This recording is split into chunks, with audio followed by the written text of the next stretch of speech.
I'm delighted to introduce today Chris Kennedy, the General Manager for Contango ORE's Lucky Shot Mine. How are you today, Chris? Fine, doing fine. Thanks for having me here today. Awesome.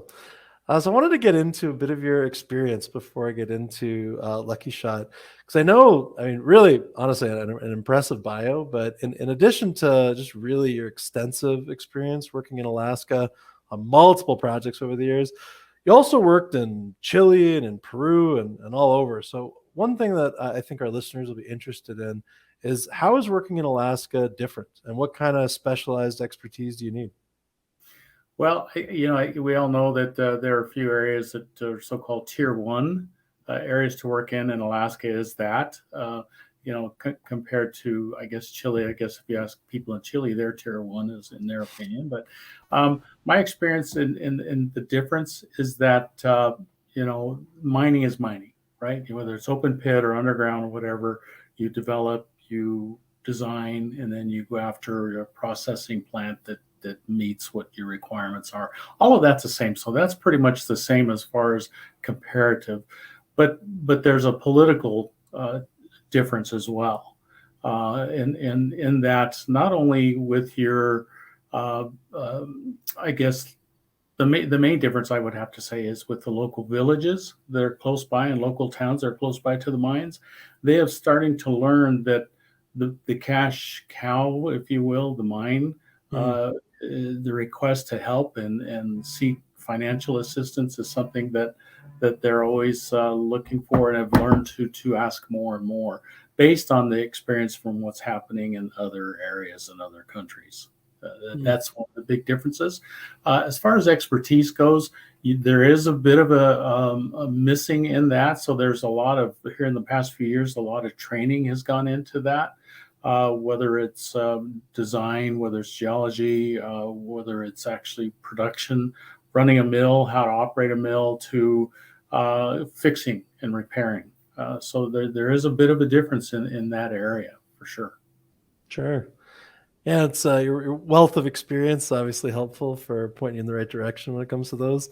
But let's zoom in on Lucky Shot. As the general manager for the operation, the property, what about the geology and potential of the project really excites you?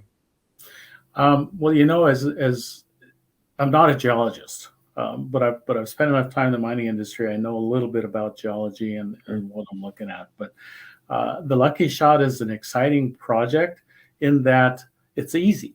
It's fairly simple, and for me not being a geologist, that says something for that project. Quite honestly, it's a mesothermal vein, and it just continues and keeps on going, and it's relatively, like I said, easy project. But the complexity of that is, how can you mine this and produce ore from that?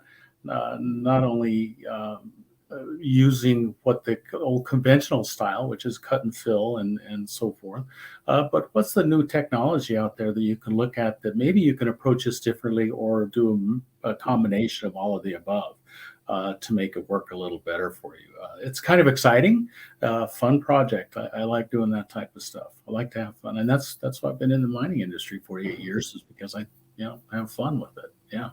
That's great, and it's so rare that somebody describes a mining operation as easy. So that must be that's a rare luxury. Usually, people have a long description that's anything but easy.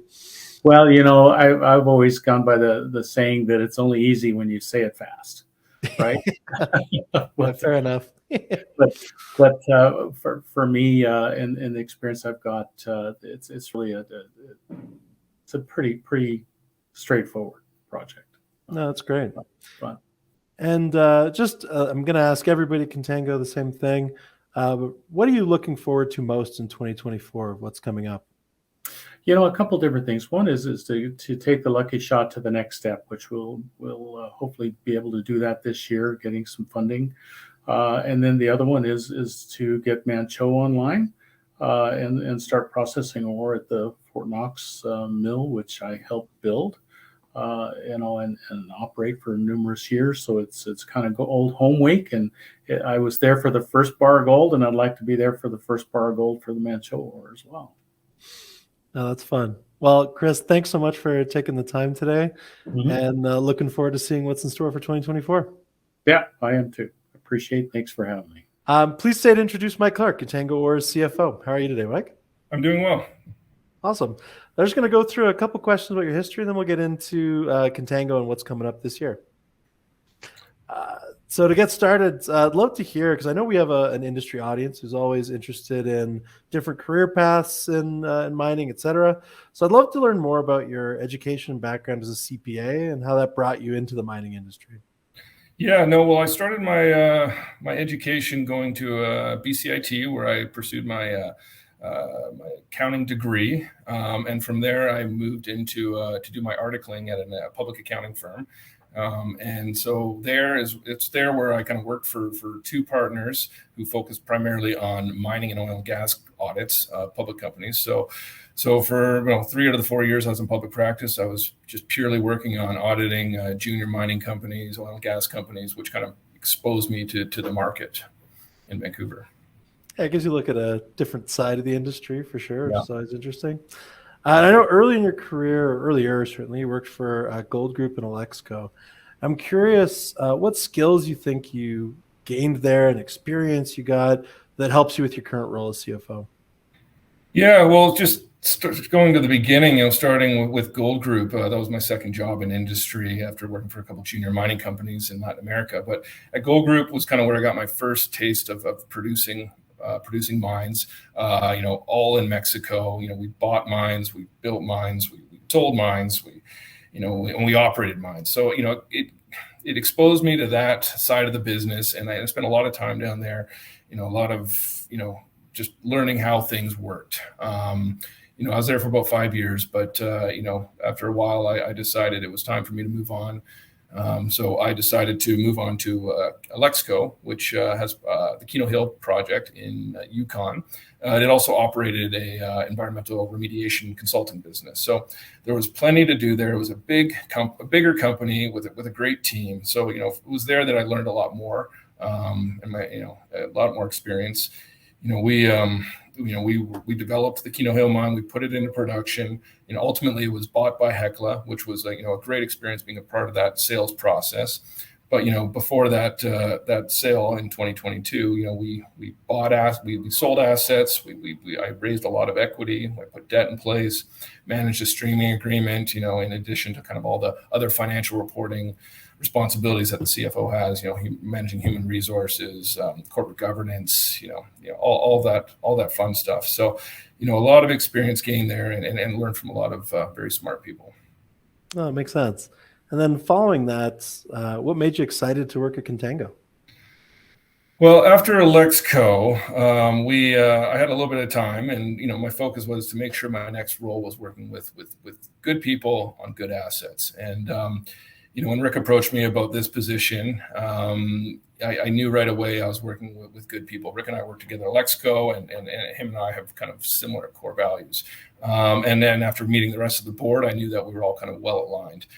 So that's on the people side, but then on the asset side, the Contango has two great assets. The Mancho mine, which is partnered with Kinross, is going to be producing this year. And Kinross is doing all the heavy lifting for us, so that's perfect.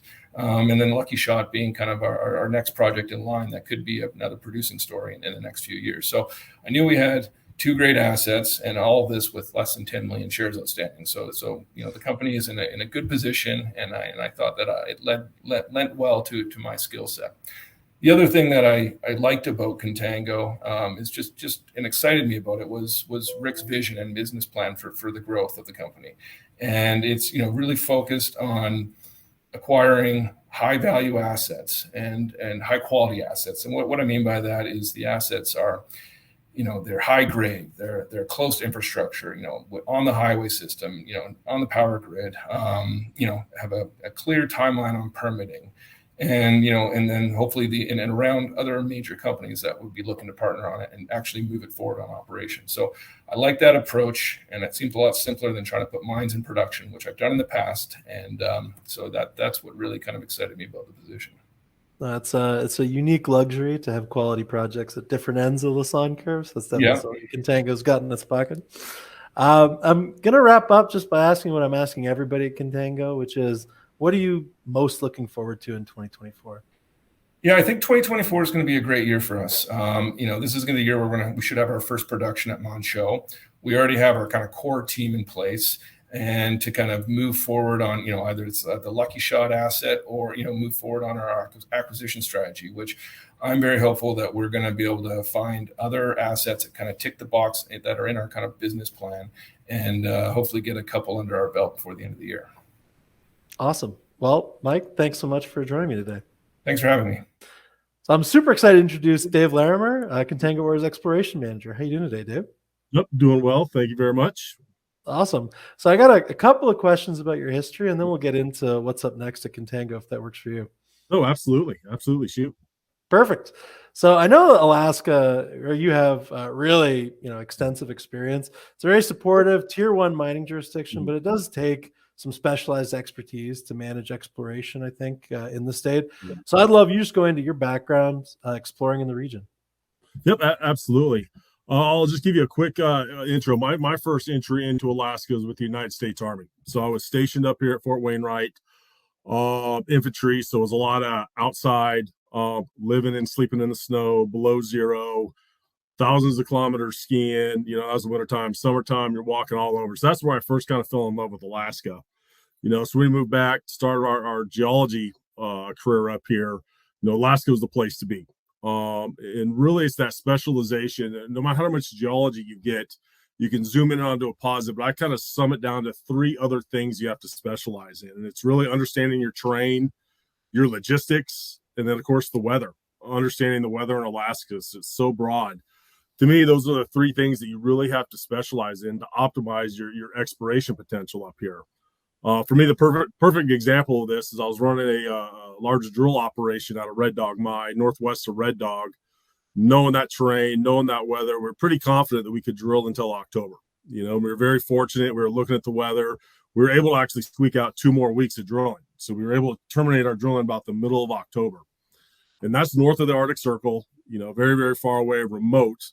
But now you kind of compare that to another drilling operation we had just south central Alaska, just north of Anchorage, little more steep terrain, different weather patterns. We were basically blown out of there by mid-September, so the weather, the terrain, the logistics, you really have to specialize in. And that's on top of all the geology you got to get to be able to put these programs together out there.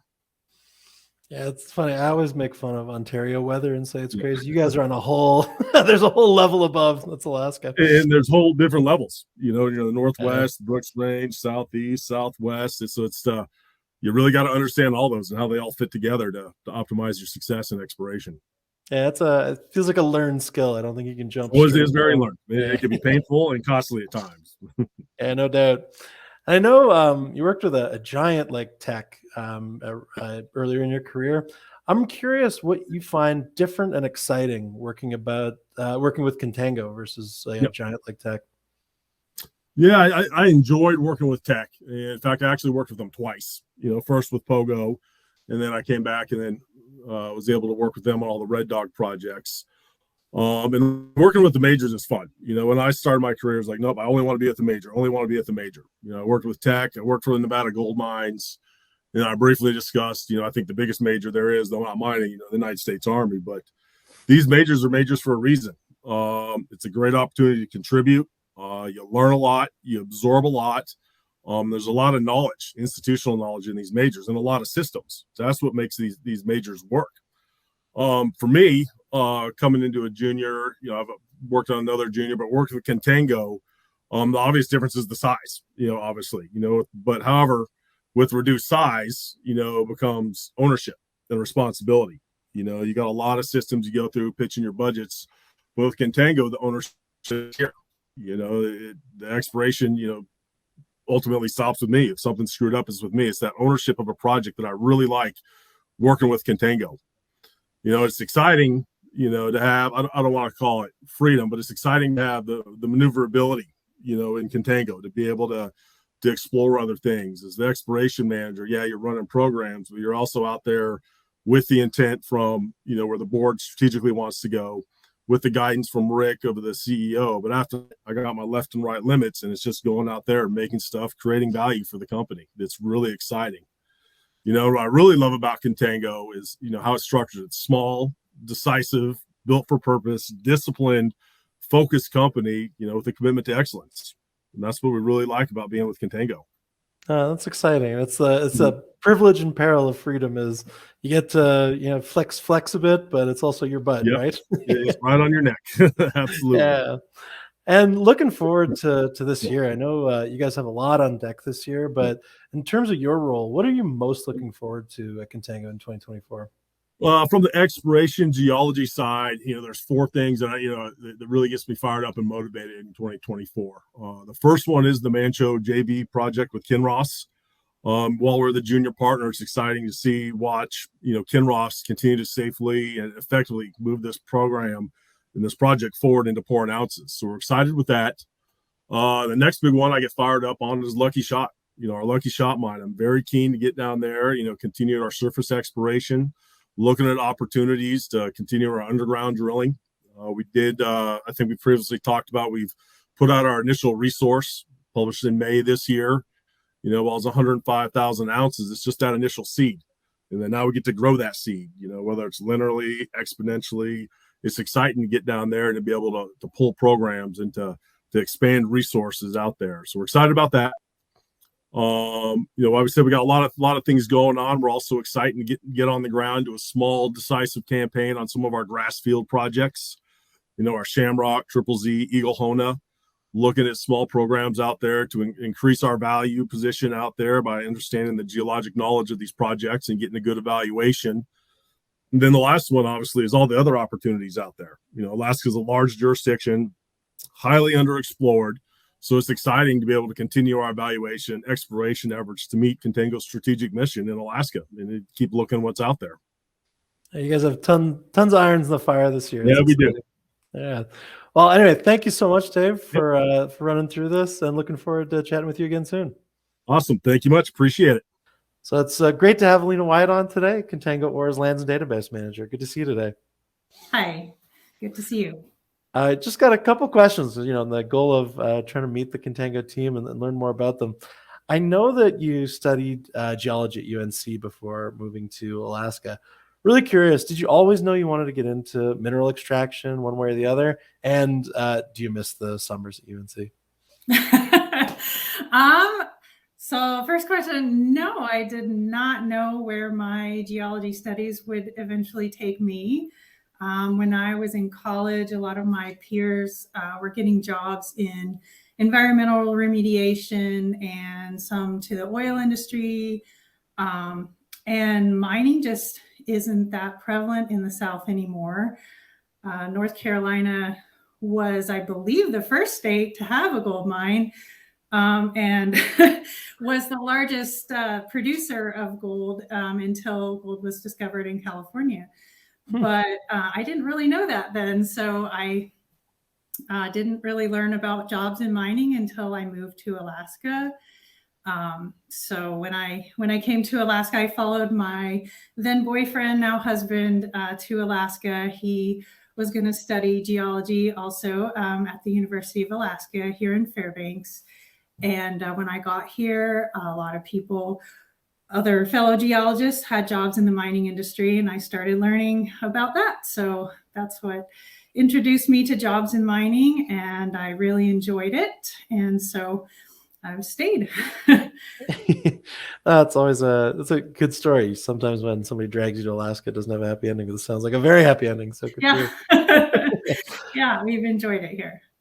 And I know, just reading through your history, that your work on Mancho actually predates Contango's involvement in the project. So I'm curious, one, just to speak on your long-term experience there, but also how the project has changed over the development years, and why are you still excited about it? So I started working on the Mancho project at the very beginning. I worked for Avalon Development for Kurt Freeman, and so we took on that project, I believe, in 2009. And initially, it was a very grassroots exploration project. There hadn't been a lot of exploration on the Tetlin lands, and So we were some of the first crews to get out there and see what we could find. It was a lot of, the first couple summers, it was sampling all the drainages to find if there were any anomalous minerals to be seen. And then we followed, and we had some good results the first couple summers. So we followed those up with some soil grids and eventually some drilling, which led to the discovery of the Mancho deposit or Peak deposit. And so, yes, so then just a lot more work to further define those deposits. And so here we are today mining, and that's very exciting. And it's been a real honor to get to see the process from start to finish. Not many people actually get to do that. So that's been a fun journey to be part of. And there's just so much land there that's yet to be explored or hasn't been explored enough. I think the exciting part about the future of Mancho and the Tetlin lands is that there's just so much more to look at. And I think there's more gold out there to find. So that's exciting. Oh, that is exciting. And like you said, it is quite rare for somebody in the industry to be with a project right from an exploration property and a dream through to the first gold pour. So that's it's cool. It's cool that you've been on the project for a while. Very lucky. Yeah, no, absolutely. Now I know you've worked at this point in Alaska for quite some time, and given your familiarity with the jurisdiction, what do you think Alaska gets right when it comes to mining? I think that the state as a whole is very supportive of the mining industry. And so it's exciting to see some infrastructure projects coming online soon to build roads and really just to provide access to more of our state. We don't have enough roads in the state of Alaska. And so it's really exciting to see mining working with the state and getting some of those things accomplished. And as far as a lot of my work revolves around mining claim tracking and things like that, permitting. And so I visit state agencies very frequently. And I'm always met with excitement about the projects that I'm working on, very professional and helpful advice from the state when needed. And so I just have always felt very supported by the state of Alaska for all of the mining projects I've been involved with. No, that's great. Yeah, people talk about tier 1 jurisdictions. Well, I thought Alaska is kind of a tier 1 plus. like you seem to go even a farther a little bit than a lot of those tier 1 jurisdictions do. And this I've asked everybody at Contango this. I'd love to wrap up here by asking what you're most excited about in 2024, because it's a big year for the company. Yes. Well, aside from the obvious, hopefully the first gold pour from the Mancho ore will be extremely exciting. I know we're all excited about that. And I'm excited about some of our exploration projects that we have, and we're going to try to advance a little further this summer. So we have an exploration project called Shamrock in the Richardson Mining District. And that's another gold exploration project with a lot of historic mining and exploration. And we're compiling historic data, and I'm really excited to follow up on some of the prospects we've honed in on there. And we've also got another project near Tok, a little bit northeast of the Mancho deposit. And that's a copper gold porphyry there. And we're going to be drilling the main prospect on that land. And so I'm really excited to see what we find there and to advance those projects a little further along. So I'm looking forward to seeing all that come together. But Alina, it's great to talk to you today. It's great to talk to you as well. Thank you. Awesome. So it's really my pleasure to talk today with Keith Miles, Contango ORE's mine superintendent at the Lucky Shot mine in Alaska. Keith, it's great to talk to you. Yeah, good morning. And we also have a special guest, his friend Little Bit, who's joining us for this interview as well. Say hi, Little Bit. Wonderful. So Keith, I got a couple of questions to ask you today. I'm going to start off with 40 years work, which is really remarkable in the area with a number of different operators. I'd probably say you're the world's most preeminent lucky shot expert. So Well, I'd love to hear about your experience with the project. there's a couple guys running around that have that much experience, but go ahead. So please tell me about your experience on the project, your history there. Well, in 1984, Ensearch Cruise, I was the mine foreman. We ran that what we call the Ensearch drift in 1,400 feet to construct some drill stations and prove that the down dip of the lucky shot existed. And we had some luck with those core drills. So that started my experience with them. Then this last year, we extended that drift on out and hit the down dip of the lucky shot vein with a drift, which in my opinion is really important and historic. Sure. It proved a big block of ore up. Then in the season coming up, I jotted a few notes down here. I don't do good in front of cameras, but I'll read it. In the 2024 season, we're going to prove up more resources with the core drill program and launch into an actual mine plan. I'm really excited about designing a safe, user-friendly underground operation and have experience in ore bodies of like configuration. We're always looking for new technologies, but high-grade, narrow vein mines have their own set of challenges and need to be approached with tried and proven techniques. It's very refreshing to me to be working with a group of people at Contango ORE that know what they're doing. In my 50 years or so of underground mining, I've seen a lot of projects, and I'm a total believer in the lucky shot. In fact, it's been on my bucket list for a long time. That being said, if you have any more questions? Yeah, I mean, I'm excited for what's coming up next year at Contango too, and I've really enjoyed the opportunity to meet the whole team. I'm curious, you've worked in Alaska for such a long time. Do you have any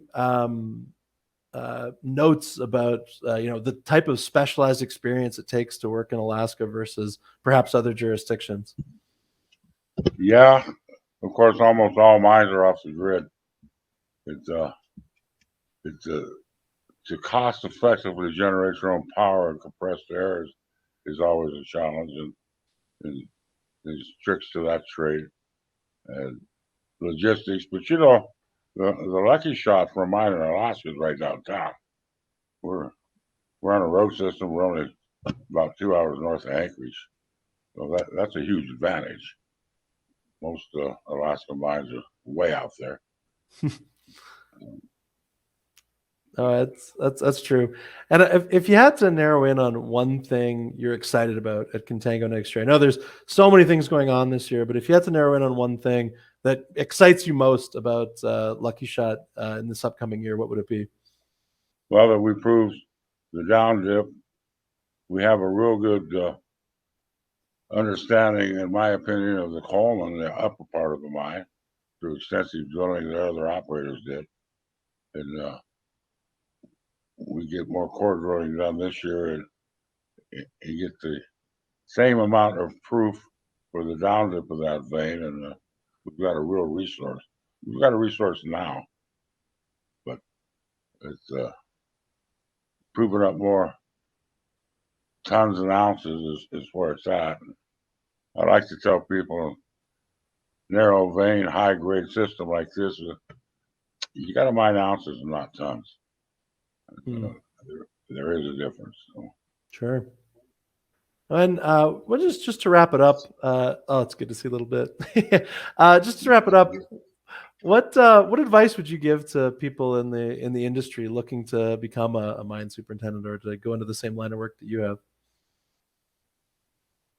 Well, you know what they say about a miner: size 50 Coke, size 2 hats.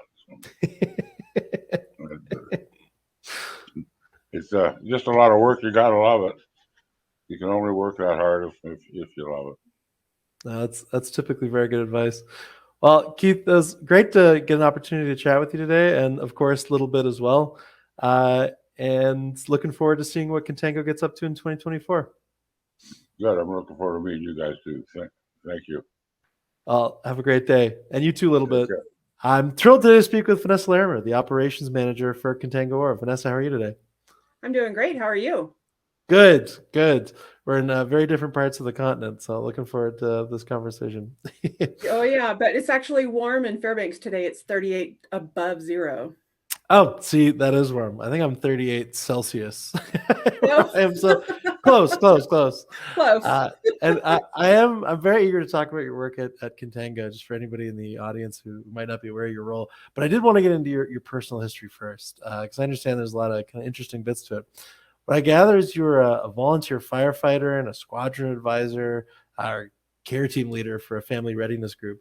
I'm really eager to hear about what that means, what your experience was there, and how you think it contributed to your skill set that you have now.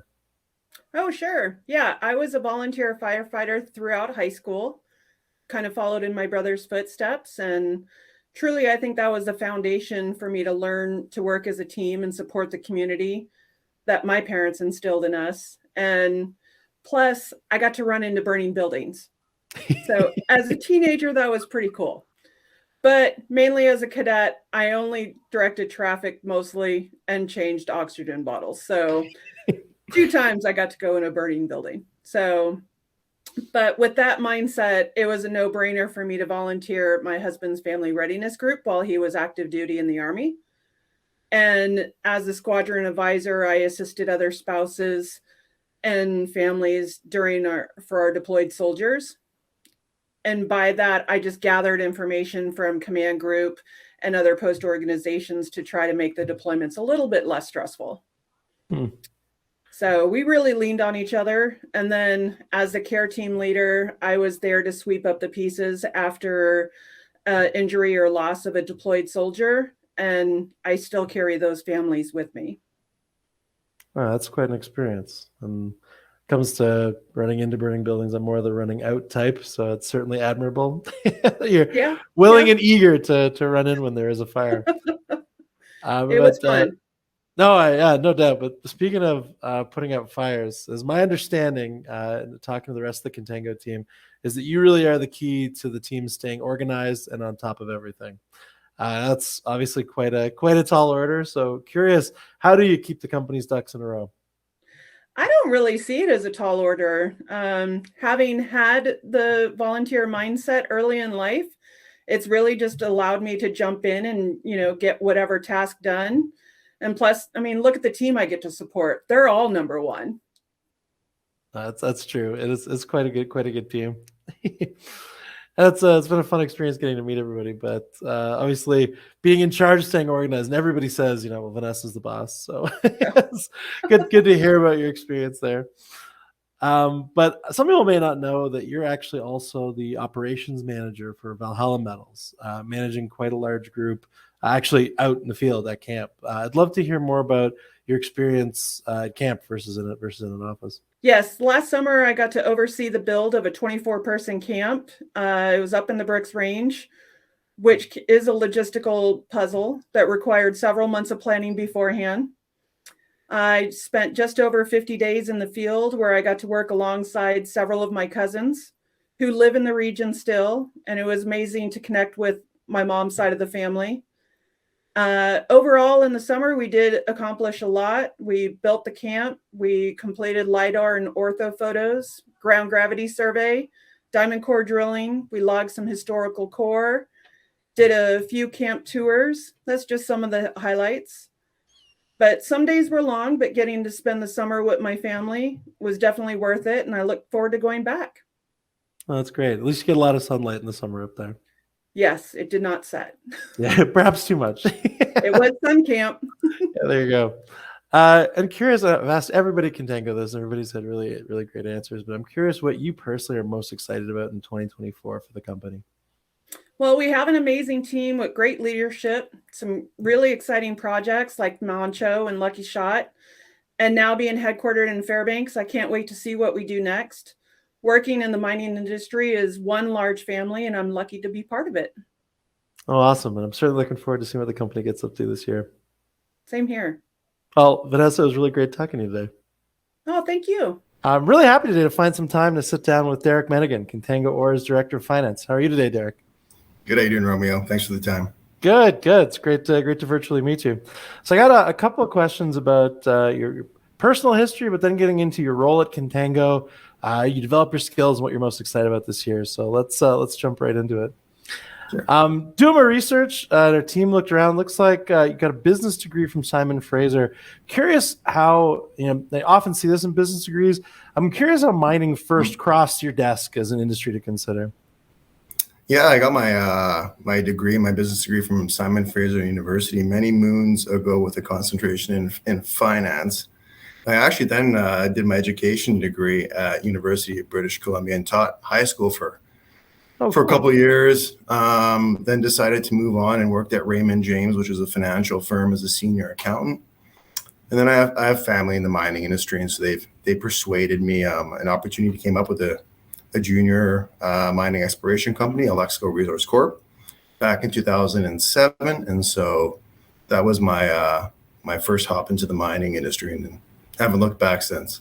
How good for you. So it's often a family member. If you don't mind asking, which family member was it? It was my father-in-law. Nice. That's great. I know quite a long career, not to date you, in mining, but I'm really curious about is really a specific experience. So you were a site controller for Hecla, larger sized mining operation. Curious, two questions really there. How did that experience help build your skill set, and how is working in Yukon different from Alaska? Yeah, well, don't worry about dating me. I think my gray hair will date itself. But back in 2022, September of 2022, Alexco was acquired by Hecla. And so, my role as director of finance transitioned over to site controller with Hecla. And Hecla it's a large company. It's a company that has multiple assets as opposed to the single asset that we had at Alexco. But my focus there was still on developing the Keno Hill properties. And, Hecla presented a lot of opportunities, heavy emphasis on reporting, both financial reporting and operational reporting. And so, on the finance side, we'd have to produce our financials and go through a variance analysis on a monthly basis. But there was really a strong emphasis on operational reporting, and really started with the budgeting process. And that was great. You got to work with the mine team, the mine managers, the department has to develop a budget, and then we would work through a monthly and quarterly reforecast scenario. It was a great experience to work with the mine managers and develop a short-term and long-term mine plan.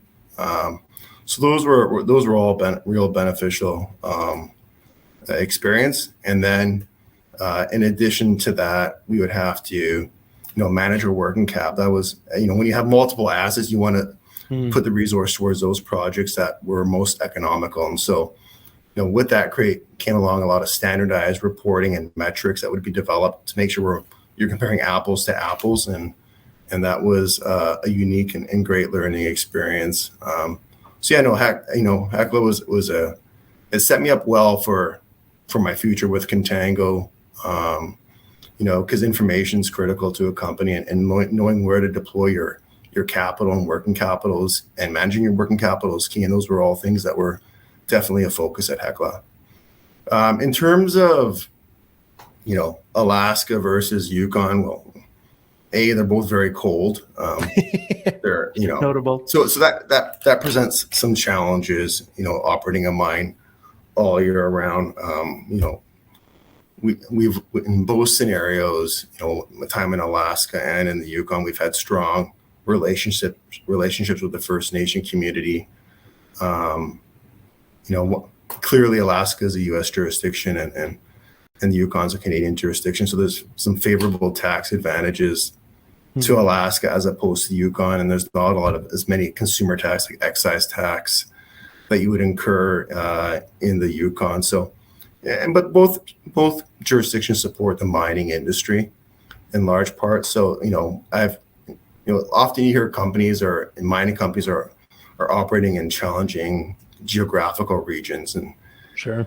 lucky for Contango and my time at Hecla, those are both quite promising and favorable geographical regions to work with. So they've that's both been great. positive. No, that's great. Now, I know, you mentioned different assets and projects you've worked on. I know that across your career, you've worked across many stages of mine development, from all the way from kind of earlier exploration through to production. I'm curious, and you can have a mixed answer here, but what stage do you think is the most fun? Most fun for me was exploration, and the reason why is it's just kind of that whole being optimistic and seeing, you don't know what the true potential is, and so you're waiting to punch holes and waiting to get the assay results and seeing where this goes, and it's exciting, but you got to conserve your capital, and you're either raising money through equity raise, or that's the one part beneficial part in Canada is you can do flow through financing, or whether it's through debt, but you have to watch where you spend your money, but there is a lot of upside, and then you start trying to build a reserve in your resources and doing your feasibility and pre-feasibility studies and try and make things a little more real and actually develop a mine plan, and then move it into development. And those are all also very rewarding and exciting, and you're a step closer towards production, which is kind of the end game or the end goal in all of this. But that's a little more, there's more metrics to kind of hold your feet to the fire and being like, well, how come your cost per meter or a foot of advance is higher than what we thought it was going to be in this challenging ground conditions. And so there's all these other variables that come into play when you try and put a mine into production. But at the end of the day, most mining companies do want to move it from the exploration to development into that production scenario. And I've been lucky enough to be a part of that cycle, seeing it kind of from tip to tail. That's awesome. Yeah, one of the things I like about Contango is you got projects at different angles, so you get to see different stages of life. So that's a lot of fun. And speaking of, and this is I wrapped up most of these conversations with the Contango team, is curious what you're most excited about for the company in 2024. Yeah, Contango was a very easy sell for me to come across. From a resource perspective, you've got the Manh Choh property, which you're in partnership with Kinross. So great partnership there. You have a great asset, high grade. A lot of the challenges with most mining companies is it's capital intensive and it takes a lot of time. Manh Choh is fully permitted. You've got the mill at Fort Knox. You've got the roads built. So a lot of the risk in the project's already been dealt with. And then you've got Lucky Shot, which is also high grade. It's by the railway tracks. You could, not that it's done or anything, but you could potentially, utilize Fort Knox as well as a potential solution to your milling. So there's a lot of upside, as well as Shamrock and Triple Z. There's a lot of, potential exploration targets that we could look at. And then that kind of leads me to the other side is the people. And so I know Rick, anyone else, as a board member from Alexco. Mike Clark was the CFO at Alexco. So these are both guys that have been in the mining industry for a long time. They're guys that I can look up to and learn a lot from, which was important to me in this progression. And they're guys that are always looking to move things forward. You're never kind of in a constant state. You're always looking to add more value to the company, whether it's through M&A or looking for efficiencies. They're always looking to move the value of the company forward. And so to me, that's exciting. It's never a dull moment. And And yeah, it looks promising from my perspective. So I'm happy to be part of the Contango team. That's great. I'm certainly looking forward to see what 2024 has got. Thanks so much, Derek. This was a lot of fun. Yeah, no, appreciate it, Romeo. You take care.